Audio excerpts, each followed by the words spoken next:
God does not make mistakes. That's for us to do. Right?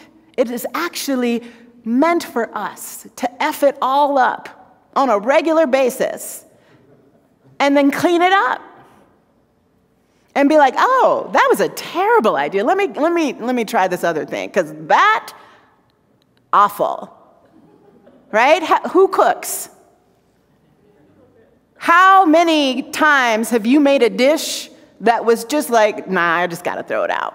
I can't actually make this work. Right? But did you stop eating forever and ever after that?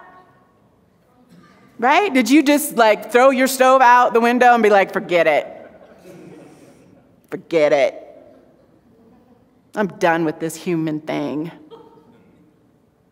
No. You probably learned something, right? Like too much water, not enough water. I way overdid the cumin, which is a typical problem for me. You learned a thing, and then you do it again in a new way. That is our process. We are meant to be messy. We are meant to screw it up. We are meant to bump into each other and have conflict and then hug it out. Right? That is the beauty. Oh, bless you, Kenny. Thank you. That is the beauty of being in community with people who are different from us. Is to grow our understanding of this greater reality that we are honored members of. Right? This greater reality that is so giant, it is way beyond our capacity to know all of what God is. But you know how we begin to get to know all of what God is? A little bit of what God is? It's by getting to know one another, getting to know ourselves. And I deeply believe, I've got goosebumps, so it must be true. I deeply believe that it is because we begin to know ourselves. Know thyself, written on the pyramids, my friends. Like, this is not a new idea.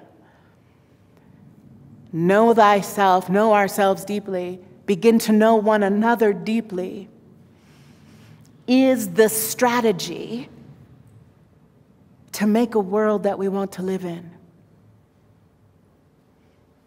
That is why you in this room right now is activism.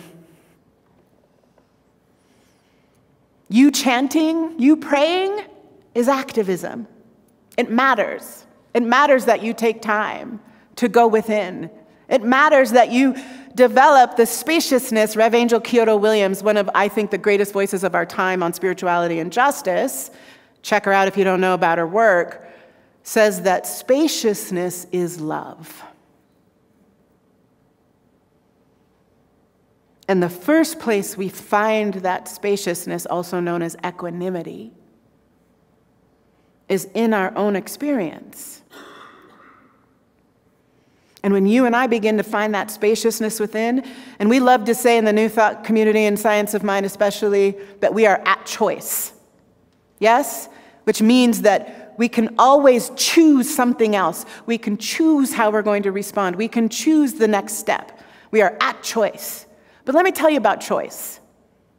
Choice can't happen if you are not practicing spaciousness. If you don't have any equanimity, you just out here acting, reacting, making messes, which is what we do a lot of that, right? That is part of the design. But if you want to be at choice, if you want to consciously choose your experience, Jimi Hendrix,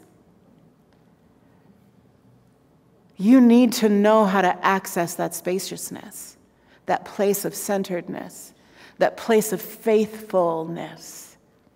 And when you access that within you, you are able to bring that spaciousness to your life, to your relationships, to your interactions, to your ideas about what you think you know about right and wrong and morality.